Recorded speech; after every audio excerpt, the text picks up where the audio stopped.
They love double meaning, double entendre. Why would they put a star? Because this determinative could also, sometimes you see that determinative at the end of the word. Why would they use a symbol of a star in the word for instruction? Guidance. So guidance. And maybe there's a sense that knowledge is somewhat celestial.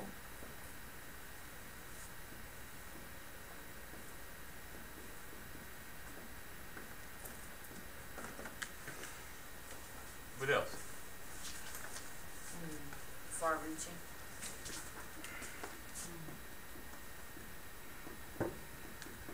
What else? Illumination.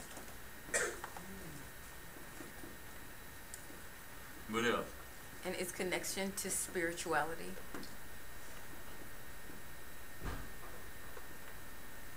You can think of that saying, the sky is the limit. So this notion of aspiration, the sky is the limit. Shoot for the stars, and if you fail, you'll hit the moon. That kind of thing, right?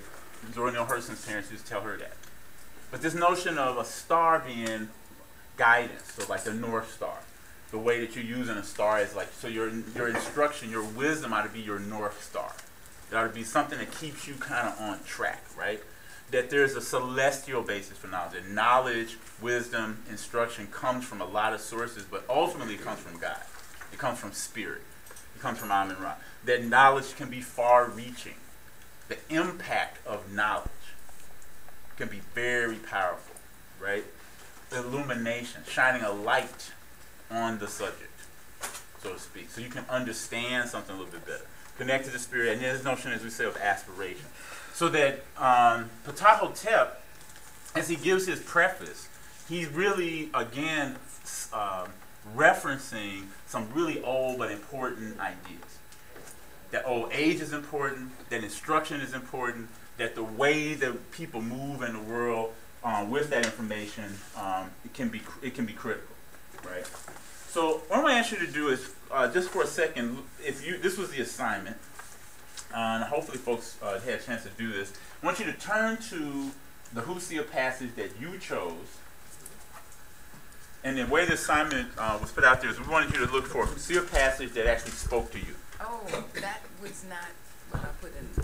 What did you put in this? Or that wasn't my understanding of what the assignment was. So my communication was just to read it and then understand how it relates to, read the book, understand how it relates to us, and be prepared to talk about it. Same difference. Okay. Because how it relates to us, yeah. And now, okay, if you didn't pick a particular one, pick a particular passage. Thank you. Half of them are all marked up in the book. They're all marked up. That's all good. That's all good. Okay, so find a passage. Look up when you found yours.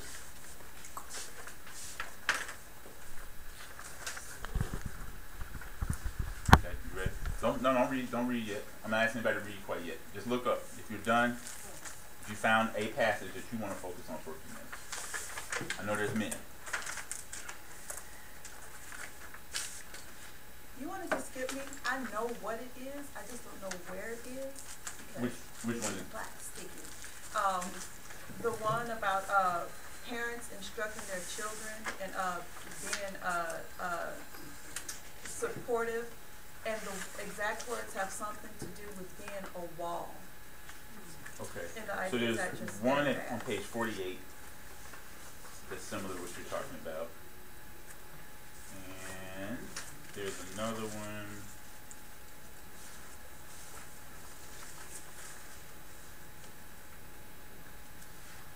One about the statue of stone, page 67. I think you're looking at Book of Threeport, passage number 2 on page 67. It says, the foolish child whom a father and mother has not instructed is like a statue of stone. No. That's not it? No, this one, it's the word wall is specifically there. Okay. Like if your kids go out, you should like basically still be there if they need support. But the word wall is actually used. Oh, and it talks about having refuge in your parents' house and Yeah, something like that. Not the one that says drive them away if they oppose your will. Oh no, not that one. no, it's not what I'm wall. All right, well, keep looking. Give a second. Maybe somebody else will help you find that one. Let's see.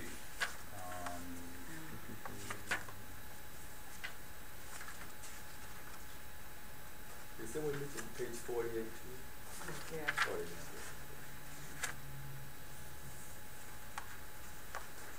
Okay, and if you can't find that one, find another one. Okay. All right. Let me give you just a second to choose another one.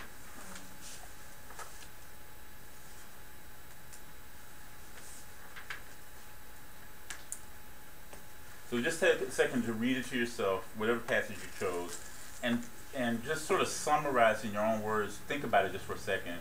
What is the key idea in that passage, and why does it resonate with you?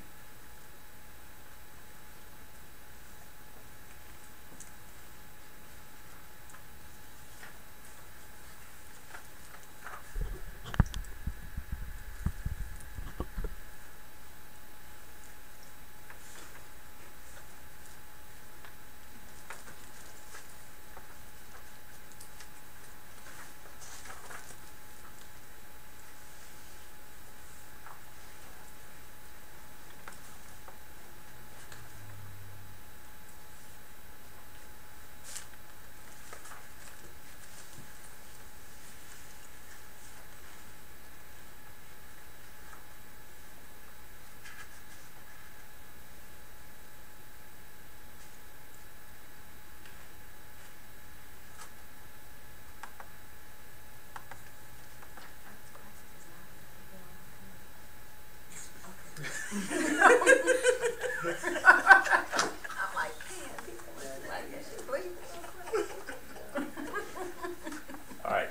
So if you have a passage and you kind of looked at it and read it again, figure out what's the idea in that passage, just a sort of basic idea, and why does it speak to you. I want you to find a partner to talk to. Somebody else at this table, somebody next to you, or get up, stand up. Find somebody you can talk to and basically share your idea. Share your passage, say where it is, what page, what number, say what the big idea is in that passage for you and why does it speak to you. All right, so everybody find somebody to talk to. Are we an even number of people? It's on page 40, number 10.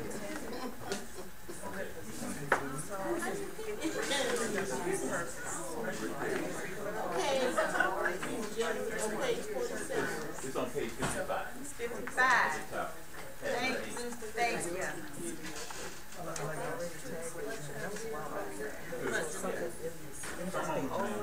Okay. So, That's page 55. Background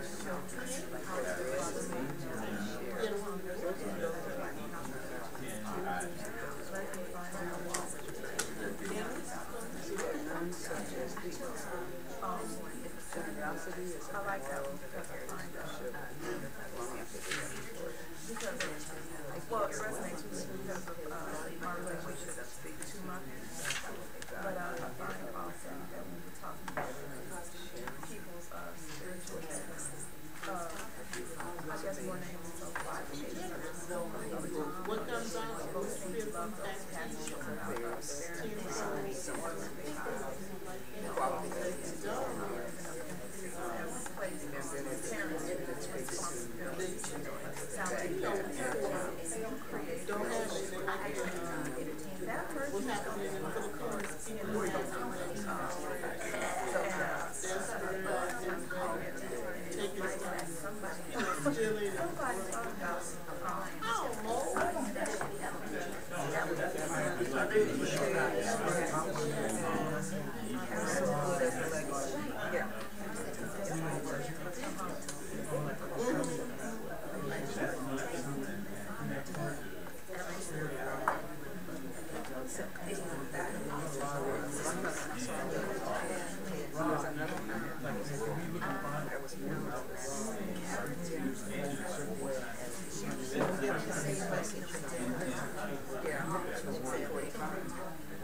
somewhere else and pick up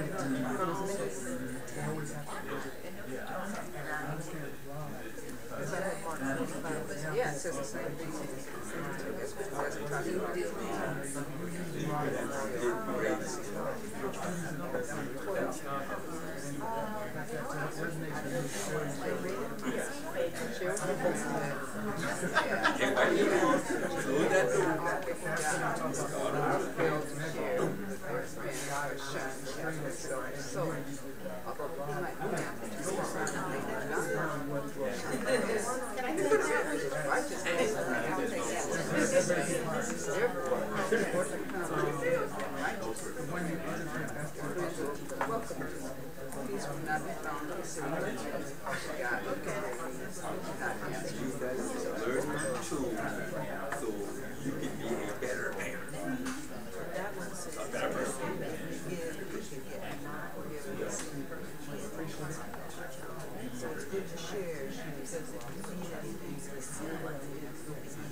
This one keeps you alive. The other creates a lasting parental skill.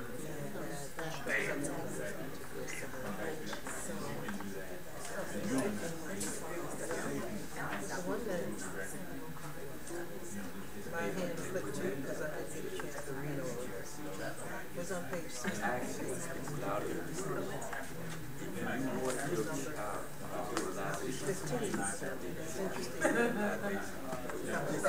Well, I'll apologize. If you see a person you're seeing, it has their hands and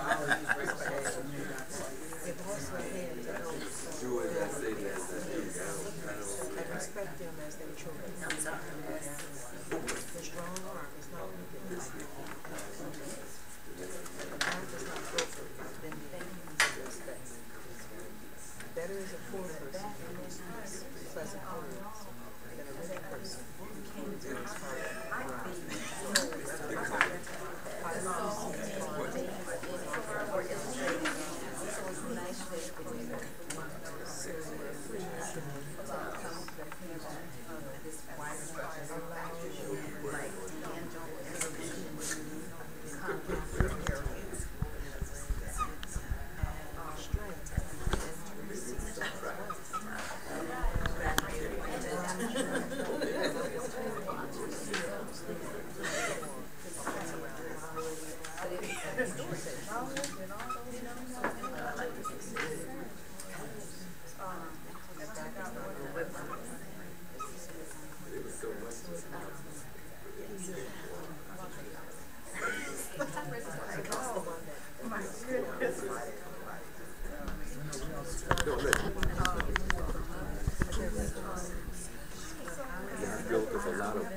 All right, I'm going to ask you to wind down your conversation. And I'm going to start here. It's going to be quick, not a long presentation. But I'm going to ask you all to share like which passage, and we'll all turn to that passage, say the big idea from the passage, and then why. I'm going to start with Sister. So what was the passage? Okay, the passage was page 63 in the Husia.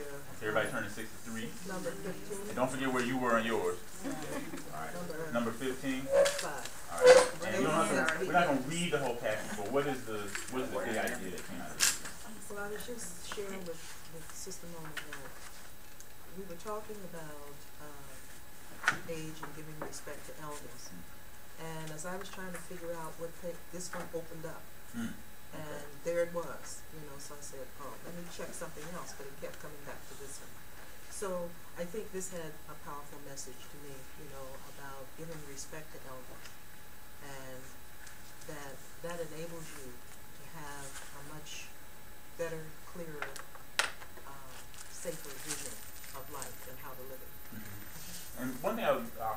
one is, I like this line, better is a poor person who speaks pleasant words than a rich person whose words are as harsh and dry as straw.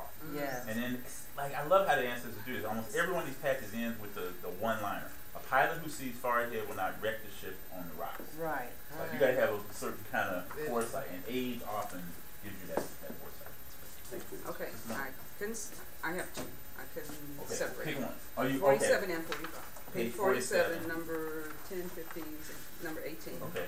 And then page 45, number 12, which both talk about generosity and sharing what you have with others. And I think the difference. What's the second one? I'm sorry. Page 45, number 12. We talk about generosity, giving, and sharing, you know, which makes community. I think the difference between the two, the one on 47 talks about the generosity and how that can create a legacy, pretty much when you've transitioned and you're no longer here. That's what I saw in that one. And then the other one, it was more telling you, you know, with generosity and giving, you have the opportunities to receive back if at some point, you know, you needed to receive. So the two. Yes. And you went to page 55? Yes, Okay. number 8. We turn to page 55, number 8. Talking about children. Not necessarily about children, but about, from my perspective, the parents' responsibility or role as bulwarks for their children. And it resonated with me, as I was telling my brother here, because often when we talk about parental relationships to children, we're always talking about, you know, beating knowledge into children and how disrespectful children are, but I don't think enough responsibility is placed on parents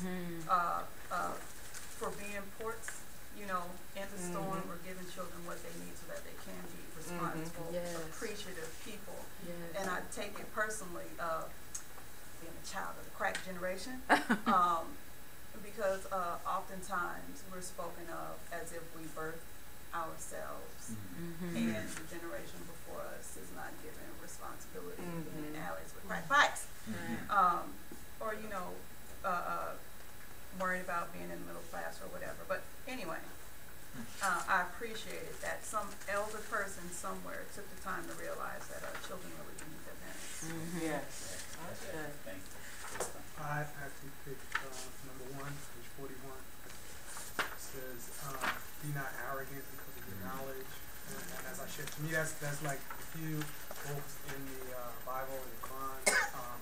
The chief attribute of Satan, the one who's called Satan, and basically is the attribute that the problem that all of us can run into is arrogance. It wasn't a matter of stealing, murdering, or any of that. He didn't break any of the 10 Commandments, but it was a matter of not being humble, because you know too much and not being able to listen. And we have that in a real way today. Even among people who study comedic science, they're like, "What?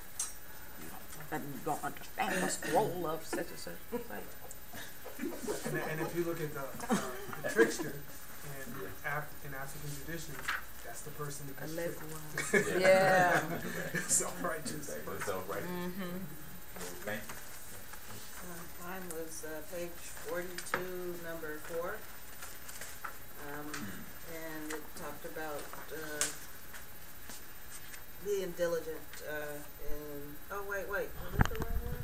No, That's good. 42, number 4. Be diligent as long as you live. Yeah, that Really? was so over. And do not misuse your time. Oh yeah. I love that one. Okay, yeah, I guess that is it. Okay. It's still good. Be diligent as long as you live, and do more than what is commanded. And it just basically says that, you know, BSing around and wasting time is, you know, more than just wasting time. It's kind of offensive to the Creator, and, you know, do the best you can. Okay, of course, I have several too. Pick one. But it says, if you are angry Where for are Page. page 46, Very good. Okay, thank you. the And what last passage? one. Got it. Okay. It says, if you are angered by a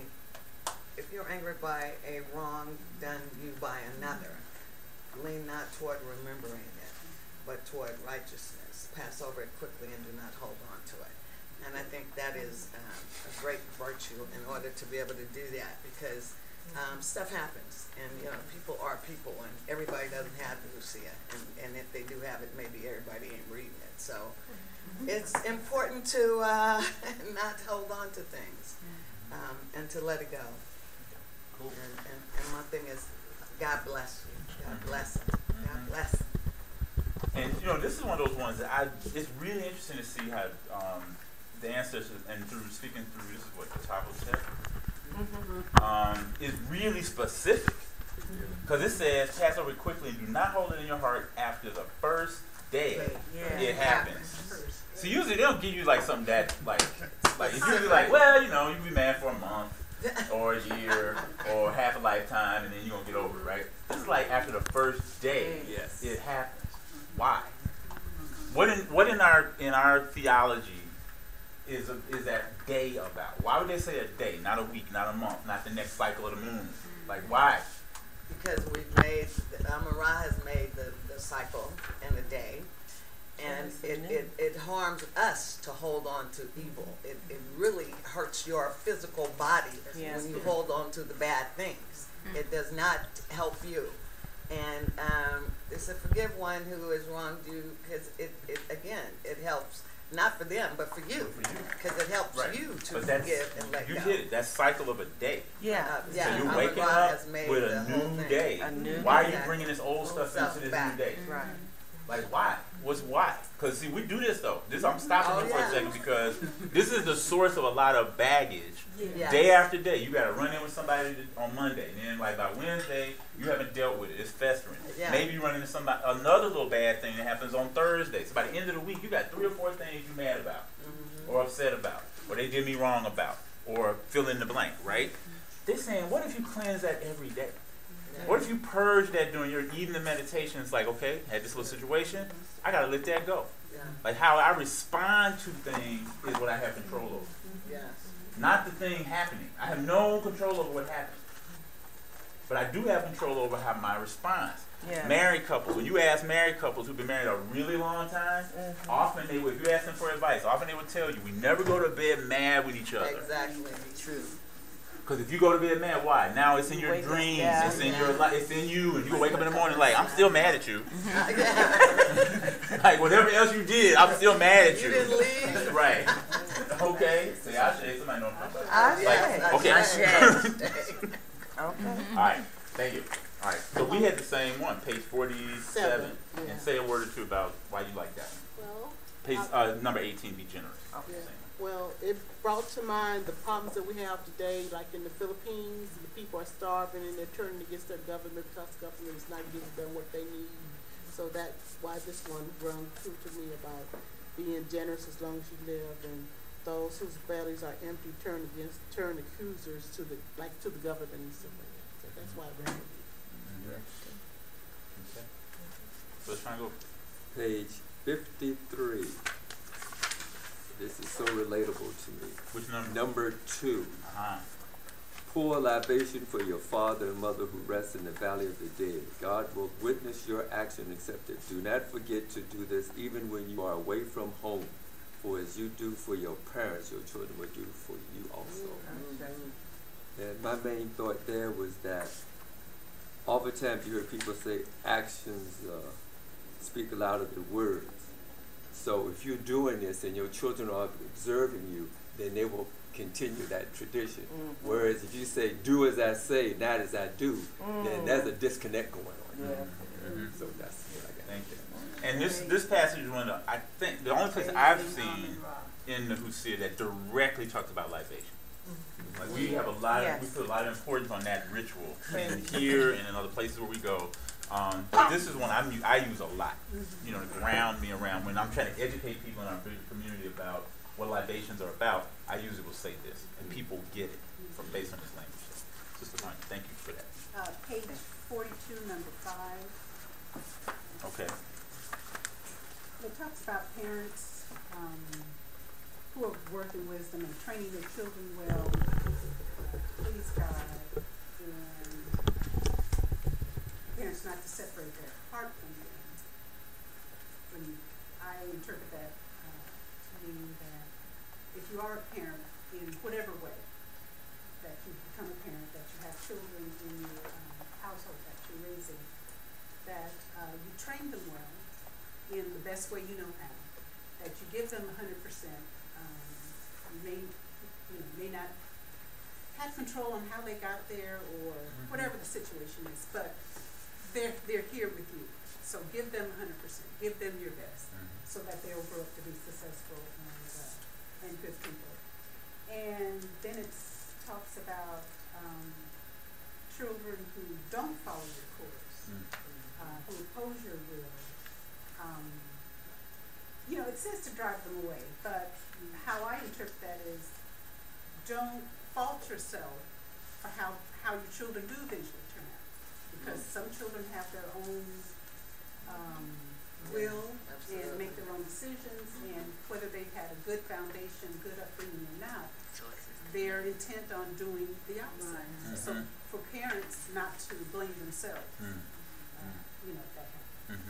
This is a really important passage, and I thank you for acknowledging that.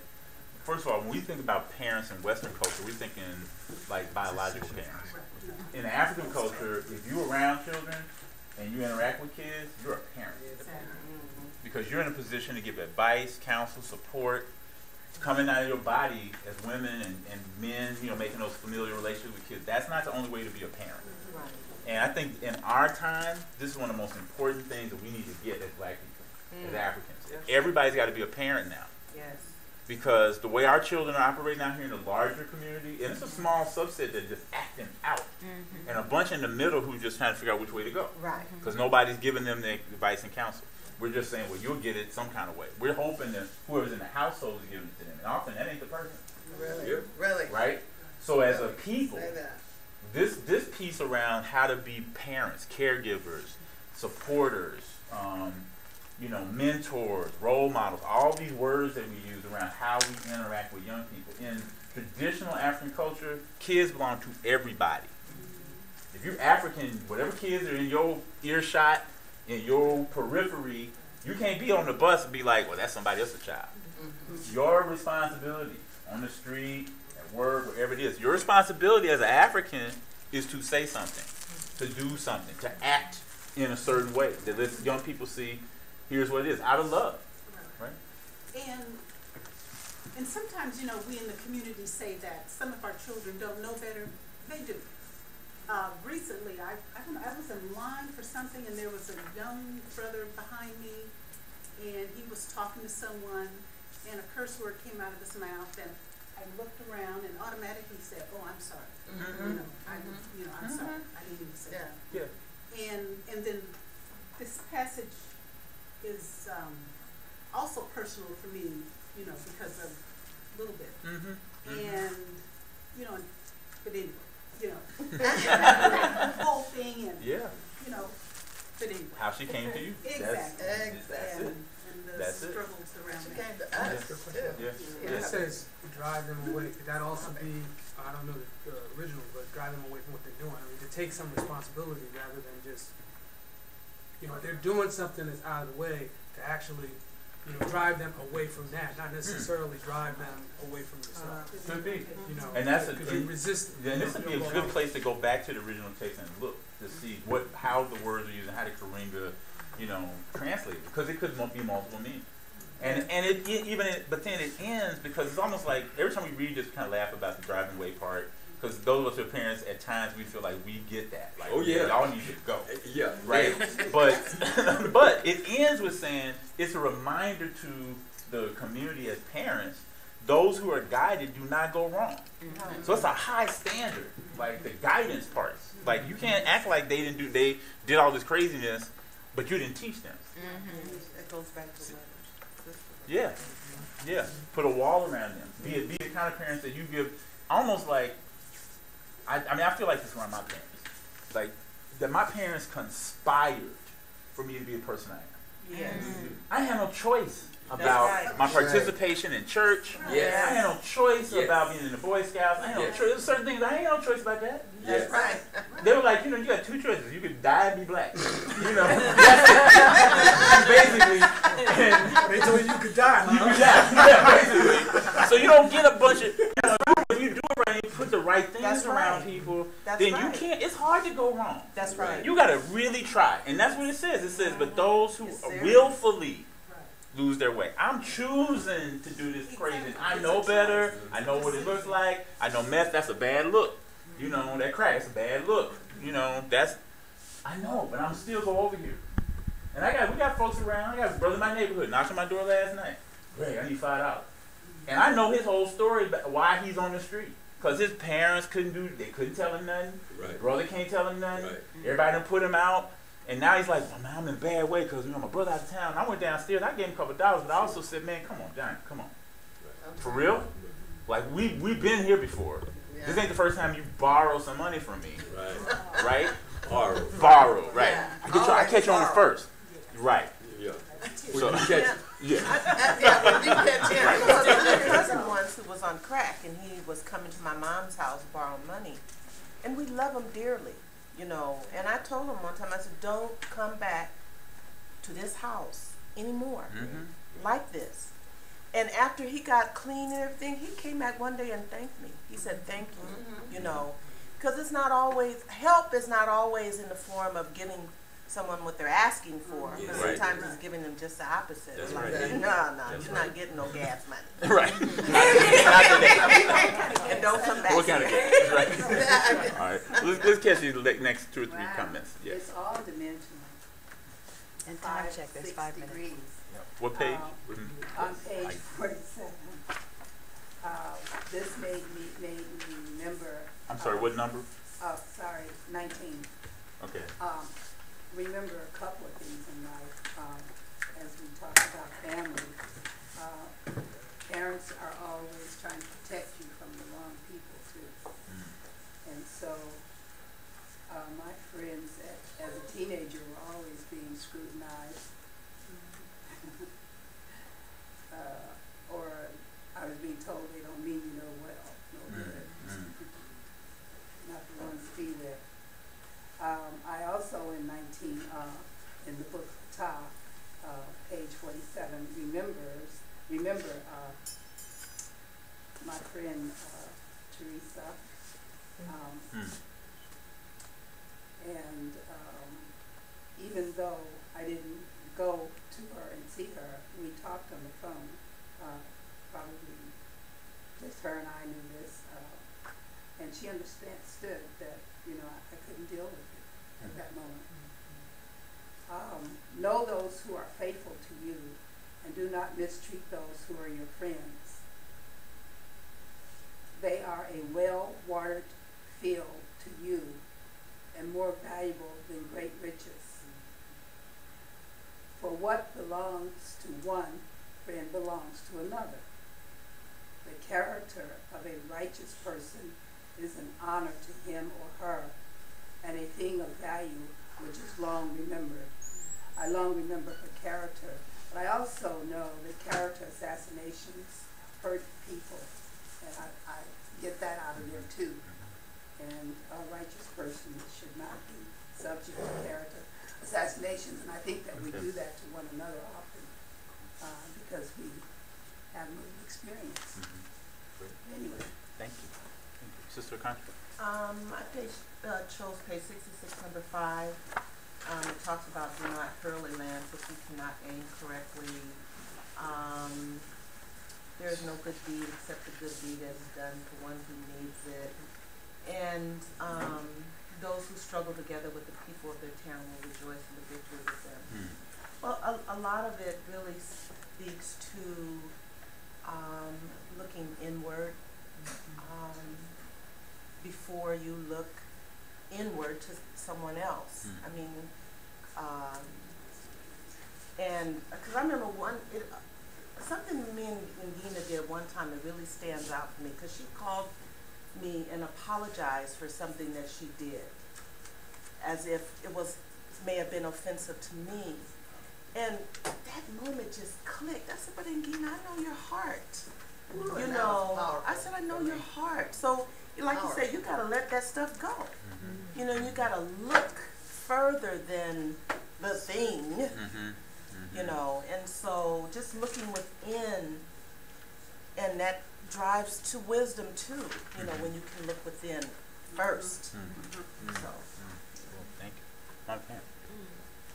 Two things. One was, when we were talking about the children, my grandsons are homeschooled, and so their mother told them you get to choose something, but then I have to choose the subjects in which, you know, you have to do during the course of this school semester that are non-negotiable. And so Holiday, which is the youngest one, said that, no thank you, I don't want any non-negotiable classes. How old is he? He's 7. So, and that's when she explained to him what non-negotiable meant.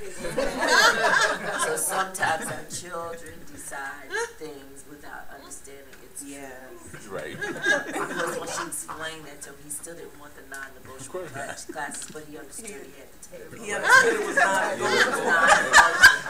That is funny. Going on 60.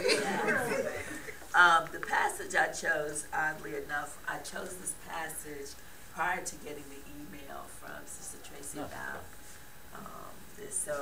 So it not only resonated with me, but it made me feel like, yes, that was the right one. And I'm sorry, which And one this is it is again? on page 48. This is on page 48, number 6. Where am I? Yes. 48? 48. No, not That's 46. I'm sorry, I don't have my glasses. Oh, 46? You mean 21 or 20? No, he's talking about page 46. Yes. Oh. Which one? Oh, page 46. This one. Number 15. 15. If you were a judge chosen to maintain order? Yes. Okay. If you were judge, maintain order among the people, handle matters with a strict sense of justice. Do not lean to one side or the other. Take care that no one complains that you are unfair or your actions result in a judgment against you. And of course, going through the elections process and being the one who does the count and is going to give the final results, I want to ensure that the process was fair and that everything was done in right order, so that when the results are given, no one will question how is it that this wasn't this way or this turned out that way. So that's what resonated with me. Cool. All right, thank you. Tracy? There was two passages, one on page 48, the one that said, and it's passage number 21, XXI. And teach your children then to be those who hear well. And it reminded me of this young brother at Iliomade, Kalinde, whose parents are very involved with him. And if you watch him, he knows how to listen. You can watch him listening. And I think that's really remarkable. So it was like he's the embodiment of this passage to me. So that stuck out for me. And then on page 65 in passage number 3, it says, "Do not instruct a fool lest he hate you for it." And then further down it says, Amen. "If you are given bread for being stupid, you may learn to despise instruction." And I think that's exactly what's happening right now in society. You know, a lot of people are being Giving a given lot of bread bread to the stupid. to the stupid, and then after a while, people get so caught up in being stupid and investing in this idea of stupidity as a valuable trait, that when you try to teach them something different, they're like, "How dare you tell me what I've been doing thus far is not good?" Because now all of a sudden I have to learn something new, and it diminishes my sense of self-worth and value. You know? Excellent. Very Excellent. good. And one word, and then we're going to close this conversation down for today, because that passage is in the book of Anshe Shanti. And there's stories behind all of the people whose names are attributed to this, right? Yes. So Anshe Shanti was a leader. You've heard me tell the story maybe from in terms of message, but it was a leader who had been placed in a high position of authority by the Pharaoh. And it came to him that someone wanted to assassinate the Pharaoh and basically do a coup and take over leadership. So they came to him and asked him if he wanted to be in on it. And he was like, "Oh, no. The Pharaoh's been good to me. We good. That's y'all over there." So a few days went by. The house of the Pharaoh learned about this plot, not through Anshe Shanti, but learned about this plot, and then brought the plotters to trial, essentially. And I believe the text says executed a couple of them, and then they brought Anshe Shanti. And basically the question was asked, why didn't you say something? Like, you knew about this, you're friends with the Pharaoh, Pharaoh's been good to you, you know, we thought we had an agreement here, why didn't you say something? So he is basically detained. They don't say in prison, because people say there are no prisoners in Kemet, but he was kept, just like Cornell Pooh, was kind of kept, like, you need to sit for a while, you need to have a timeout, right? And so while that was happening, Aunt Shashanki chose that time to write this to his children. So now, you know, like, it's one thing when you give your kids advice in a kind of non-urgent, non-crisis situation, but this was one of those moments where, okay, I need to hurry up and tell y'all something. So he wrote it down, and there's a certain urgency about it. What had happened was, right. Well, clearly what happened was you didn't speak up. And now what had happened was you will have to sit down for a little while, right? You know? And so the people, like the Tahotep, Shashanki, Feepor, Ani is a figure you often see in the judgment scenes. So he and his wife, what is Ani's wife's name? Anybody remember from the class? It's a great name, something like Asha, or I can't remember the name, but there's a lot of imagery you see of Ani, and so some of these words are attributed to Ani. The main thing I want you to take away from this today is that the Husia, and particularly certain books, have power. Yes. If you use them. Yes. If you look for them. I like how, you know, that whole thing about, so where is the passage about? Because I do this all the time. I tend, and I mark up my Husia, I'm not scared to write in it, right? And kind of say, okay, well, this is, you know, where this is. I got notes in the back. That's why stuff is always falling out of my Husia, because I got stuff in here, pictures and stuff. So I just want to encourage you, use your Husia. Yes. Don't let it sit, you know, around. Like, you know, I use my mom's Bible. I did a eulogy for my mother's memorial service, and I used her Bible as just as a, almost like as a tool, just as a front, you know. And then when I open it up, stuff starts falling out, and stuff is written on the pages, you know.